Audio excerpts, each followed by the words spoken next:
अस्सलाम वालेकुम जी। की हाल चाल है सारे का। उम्मीद करे कि सारे खैर खरीयत नाल होसन ते असी भी अल्हम्दुलिल्लाह बिल्कुल ठीक ठाक हैं तुहाडी दुआवां दे नाल। ते तुसी वेख रहे हो साडा यूट्यूब चैनल पाक पंजाबी कारपेंटर। ते अज असी तुहानू वार्डरोब ते किचन अलमारियां जिहड़ियां न वो ठोक के विखावणियां न। उन्हां दे बॉक्स कल सारा दिन असी माल कट्टिया है ते अज उन्हां दी ठुकाई हो रही है। माल मतलब फिक्सिंग हो रही है बॉक्सां दी। ते मुंडे लगे हुए हैं माशाअल्लाह, काम शाम कर रहे हैं तो इंशाअल्लाह ताला आज कंप्लीट हो जाता है। तो बाकी सारा तुसी काम चेक करो, काम पसंद आवे तो साढ़े थले नंबर मैंशन होंदा है तो उस पर तुसी रब्ता करना है। कारपेंटर का कोई भी काम होंदा है तो ताबेदार हैं उस नंबर पर तुसी सानू कॉल कर लेनी है तो इंशाअल्लाह असी विजिट करके तुहाडा काम चेक करके शुरू करसा। रेट शेट जोड़े होंगे वो भी साढ़े अल्हम्दुलिल्लाह मुनासिब हैं, बिल्कुल किसी किस्म की कोई टेंशन कोई परेशानी नहीं है। तो बाकी लड़के लगे हो तो अभी कंप्लीट कर दें इंशाअल्लाह ताला।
जी अलहमदुलिल्लाह अलमारी साड़ी ठुक गई है जी।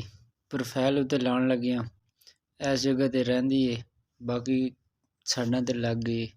प्रोफाइल एल्फी नाल लाई दी जी, उतों टक्कर दी छुप जांदी, खूबसूरती बनवा दी, इस मकसद वास्ते लाई दी। एक कलर दी अलमारी हो जांदी।